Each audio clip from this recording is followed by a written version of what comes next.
So hello everybody, welcome back. I wanted to talk to you right now about drills and the survival zombie game. This is the second drill, the second video that I'm doing about the drills with the zombie survival thing. And spoiler alert, I'm going to be talking about this real life game kind of thing. And I'm following a boy and a girl.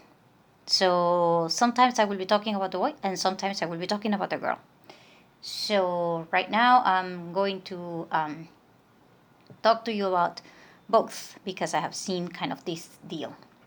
So anyway, before I continue, I wanted to remind you that down below is my email in case that you want to help me out by sending an Amazon gift card. So thank you very much. I really appreciate it. And anyway, so I wanted to talk to you about the fact that in the game, people die of gunshots. And here's the deal. In the game, you kind of need to pick a side because you're not just surviving the zombies. You are supposed to choose between helping the resistance or supporting the army that belongs to the corporation that supposedly is the one that is creating the zombies because of the vaccines. And you even need in some of the games you need to take the vaccine if you are to enter the headquarters of whatever. In the game they also make tests for you so that they can know where to place you. And in the game you are supposed to kind of rescue people that you do not know. And in the rescuing process you lose people in your group because you have to go into buildings. You don't know what is in the buildings, and sometimes you don't know which side you are supposed to take, and sometimes people will play both sides. I'm seeing they will go into the resistance, but then they will give out the information to the army, or they will be in the army and then they will be trading information for the resistance. And I think that is kind of like real life, because sometimes you might be working for the government and other times you will be working for people that works against the government and stuff like that. So it's kind of like real life. You don't know who to trust. And the game usually lasts one night, but sometimes they have games that last 48 hours and you're supposed to survive the whole weekend. And then you pay for a hotel room, and it includes the breakfast, the lunch and the dinner of the 2 days.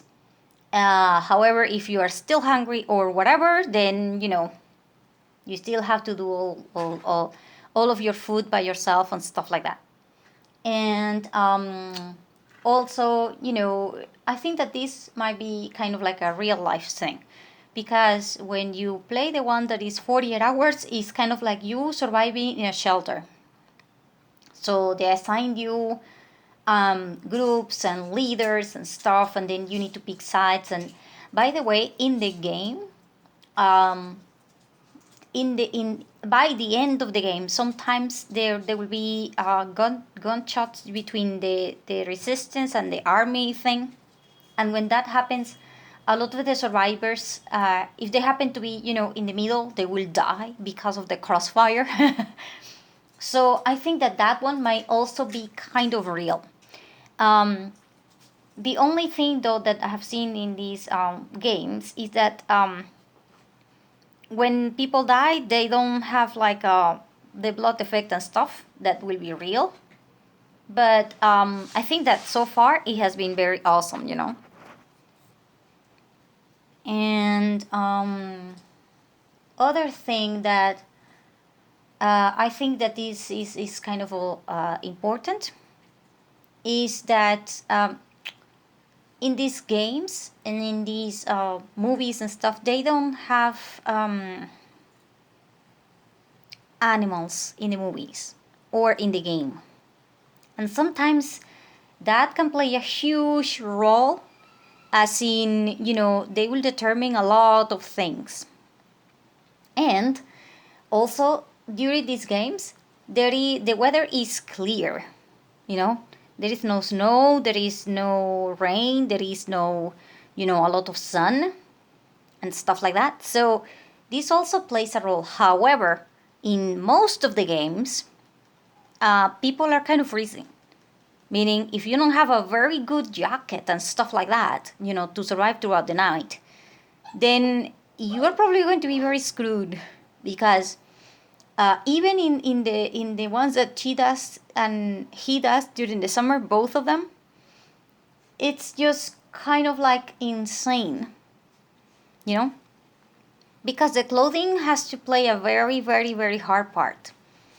And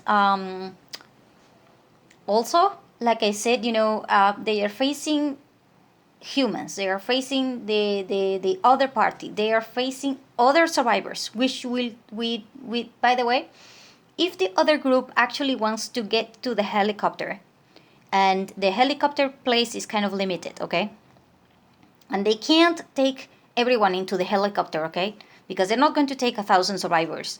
If 1,000 people start the game, they're not expecting to take 1,000 people, into the helicopter. So some survivors will play against you so that they can take the first place in the game.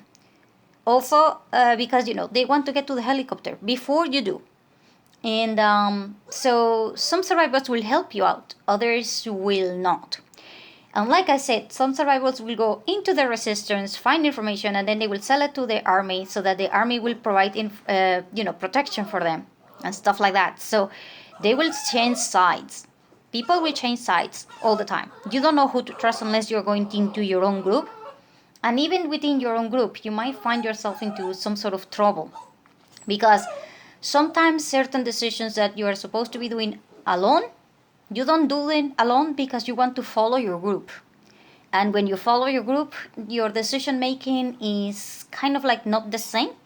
So it's kind of like you make a decision as the majority rules, and sometimes that doesn't work out. Especially, when in the game, the people that is trying to tell you that, you're supposed to go this way or whatever, they tell you right away that about half of you, if you go through this street, half of you are going to die, but you don't have a choice. In real life, that may happen, but I can assure you that if that was real life, most people will just rather, leave and go home. Because there is always that kind of choice. There is always a choice of you abandoning the group and abandoning everything and trying to be by yourself because you think that this will be better. And this will happen in groups a lot. In real life groups, even if you're with family, some of your family members, like sisters or whatever, they will be like, no, I'm not going with you. Because they think that you're committing suicide or something. And then they're not going to go with you. And if they are not going to go with you, or they do not allow you to go, because let's say that you are with your parent and stuff like that, because in the game they allowed kids to play. If you are 10 or more, you are allowed to be with an adult at all times, and then you can play. If you are 16 or over, you can play by yourself. So in the game, they even play the kids play the zombies and stuff. So it's kind of weird. But whatever, it's just kind of like a way to have fun. But it might be scary, for some kids that might be scary. For others, it might be fun. And, because, come on, kids can run faster than we do, right? But the thing is that kids will not leave our sides no matter what the hell we do. Because let's face it, they might be freaked out and scared, especially if you're in the middle of the night. And you might lose them. Hell, if you lose an adult, how the hell do you think you're not going to lose your child? So, that might play, that might be very tricky to do, go to this place with a kid. But it will be interesting if you have a teen, because teens will actually sometimes, they will go like, oh, I want to go with the army. And then you go, oh no, we're going to the resistance. And then you're going to fight, in the family, because the family might be like that. In real life, you will be like, oh yeah, I'm with the government, and the other people will be like, oh no, I'm not going to believe in the government, what the hell. So some people will believe the government, others will not, and then you will have this fight, and then you don't know what the hell to do with that. And if anybody can go home, they will. So sometimes you will separate yourself from your group for the sake of being sane, as in, not fighting with your family members anymore, because it's kind of like the emotional baggage that you have with your family is going to play a huge role. And the part that you have with your friends is different, because if you're with friends, you are choosing. And even then, if you have friends that do not get along within the group, like men, sometimes men will go like, oh yeah, you're stupid and stuff like that, and they will want to punch each other. And they are not going to be like women that want to do kind of like a cat fight and stuff, and then women will be like, oh yeah, you kind of like my guy or something like that, within the group, which is insane. So, and oh crap, this emotional baggage that you have with your friends in a group, it will also play a part, because not everybody in the groups will get along. However, because it is a game and it's just for one night, you might get away with it in a drill, but in a real life, this will play a part. And I just wanted to let you know that a lot of people, died in the crossfire. A lot of people have to deal with the emotional baggage. You will have to pick sides. Sometimes you will try to be neutral, but if you are neutral, then how the hell are you going to get the points? And then how the hell are you going to get to the helicopter? So if you want to win, you will have to pick sides. And if you have to pick sides, you better be ready to switch sides or do whatever, and make sure that nobody else notices that you switch sides. Because if somebody notices that you switch sides or something, then you might not be seen as trustworthy and stuff, and other people might not want to be with you. And here is a part in which, in real life, if you were to gossip a lot, nobody will want to be with you.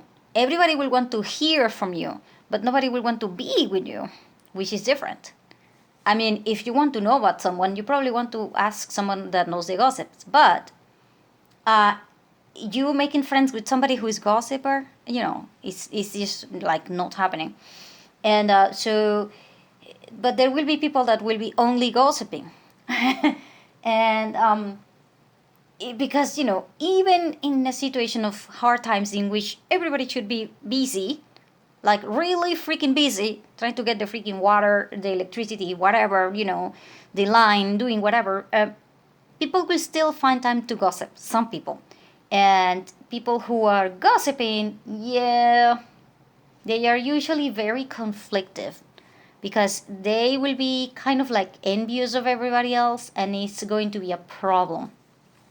And loose sleeps is very important, because if you lose your lip, like talking to people about other stuff, you might confuse them, or you might lead them to the place that you want them to lead to be, so that they activate the zombie attacks and the things before you get there. You know what I mean?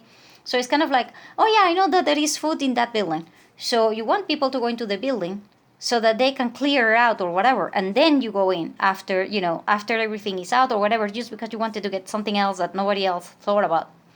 So that is going to be implemented by some people, and it's stuff. By the way, some of the things that I'm telling you, I am inferring for the conversations that the girl and the guy are having in the videos. It's not like sometimes the girl will stop and she will explain things like I am talking to you. But the guy, oh hell no, the guy is just doing everything, and then you are kind of like, oh crap. And then I'm kind of seeing what is happening, or inferring or stuff, or I can see stuff because I have been there, and I can explain some things that you might not look at. So it's kind of like you being in France and you don't know France. Yeah, I am in Venezuela, but I do not know Venezuelan. To know Venezuelan, I will have to be a foreigner trying to be here from another country. It's kind of like that. When you want to know something, you have to go and look for a foreign perspective, because knowing yourself is very, very difficult. Sometimes you have to look for somebody else that will help you out, because you need kind of like a mirror to see. You can't see yourself, but you can see through a mirror. So that's why it's very important to have social skills and social life and stuff like that, and your ability to be able to tell if somebody is lying or somebody has like an ulterior motive and stuff like that might play a role into actual real life. However, if you are in the crossfire or something, yeah, you better know how the hell to duck and how the hell to get out of harm's way and stuff, which is very hard to do in shootouts and stuff. But I just wanted to tell you that, so that you kind of have a new perspective on this thing. And like I said, if they do this game thing and then you are there and you experience something like this, you might be able to do videos explaining to people, all your thought process, your emotional process, and even your physical tiredness process. Because the guy is like me. The girl is not so much. But the guy is kind of like me. He stops, like every time that he runs for over 5 minutes, he stops to drink, to have a seat, and to calm down, and to actually think about where the hell does he want to go. It's not like he's running, aimlessly. He actually says to people, hey, I'm stopping because we just ran 2 blocks. We need to stop, we need to hydrate, and then we need to think better. So that guy is kind of like me. He's kind of like, okay, if you keep running the whole night, you're not going to make it. Because when the zombie comes and you need to run, you're going to be too tired to run. So you need to stop, rest, walk, and then run only if necessary. Because otherwise you will not be able to run 9 hours straight. I mean, who the hell can run 9 hours straight? I don't think even people that run into marathons will be able to run, that much. So I just wanted to let you know that one, Because the thought process of the guy is kind of like that. The thought process of the guy is kind of like, yeah, we are tired, we need water, we need, food, we need stuff, and, we need to recharge the battery for the cell phone, we need to recharge the battery for the camera, we need, we need information, we need intel of people that have come back. I mean, where the hell is the zombies and stuff? I mean, this guy is kind of like me. But the girl, she's kind of like, oh, hell no, I'm just rolling with it, Yeah, so it's kind of like a different kind of a strategy, So anyway, I hope this was helpful, so thank you.